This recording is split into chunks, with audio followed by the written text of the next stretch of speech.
Assalamualaikum warahmatullahi wabarakatuh.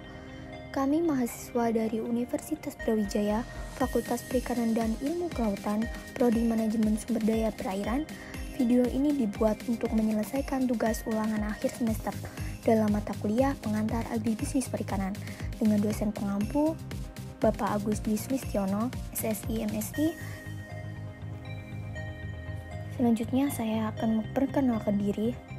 Saya sendiri Febriani Anitasari dengan NIM 225080101111021. Di sini saya akan menjelaskan tentang subsistem pasca panen pengolahan. Kemudian saya dari kelompok 5 yang beranggotakan Irma Madonna, Oktavia Dwijayanti, Ananda Syahputra, Jauza Samadeniar, Manuel Togi, Septi Nurhatnisa, dan saya sendiri Febriani Anitasari. Definisi dan gambaran umum. Yang pertama, subsistem pengolahan sering disebut sebagai kegiatan agroindustri. Agroindustri ini merupakan industri atau usaha pengolahan produk yang meningkatkan nilai tambah atau added value pada produk-produk pertanian, termasuk di dalamnya sektor perikanan atau hasil laut. Secara eksplisit, yaitu perusahaan yang memproses bahan nabati atau hewani. Secara proses, pada pengubahan dan pengawatan melalui perlakuan fisik atau kimiawi, penyimpanan, pengolahan, dan distribusi. Selanjutnya ada pelaku industri pengolahan. Pelaku industri pengolahan hasil usaha budidaya atau penangkapan adalah industri skala kecil dan besar, berada di antara pembudidaya ikan atau petambak dan nelayan yang memproduksi produk primer dengan konsumen atau pengguna hasil industri pengolahan.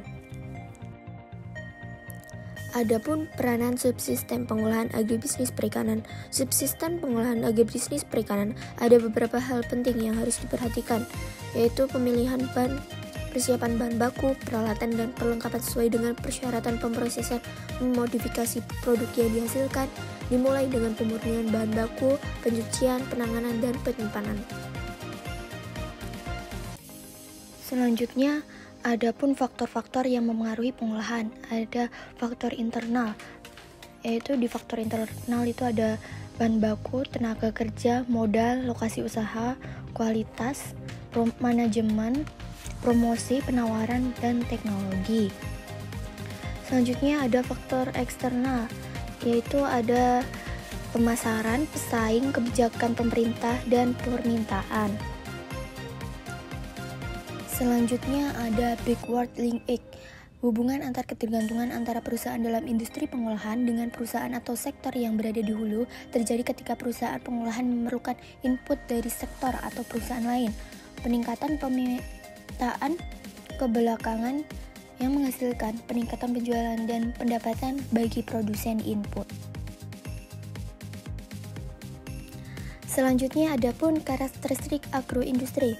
Dalam karakteristik agroindustri ini ada hubungan antara elemen agroindustri yang saling tergantung.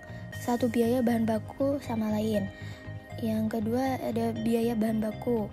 Yang ketiga ada produk-produk agroindustri. Yang terakhir ada produk agroindustri dapat diproduksi oleh beberapa negara. Selanjutnya ada peranan agroindustri.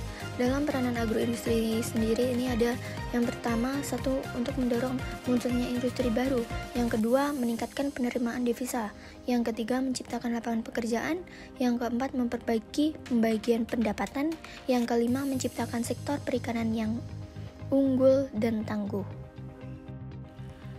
Adapun contoh studi kasus dari teknologi pasca panen yang banyak digunakan oleh pelaku agroindustri di Kabupaten Rembang adalah pengesahan ikan untuk menjaga kesegaran ikan selama pemasaran, pengolahan menjadi pindang, pengeringan atau pengasinan, dan pemanggangan atau pengasapan.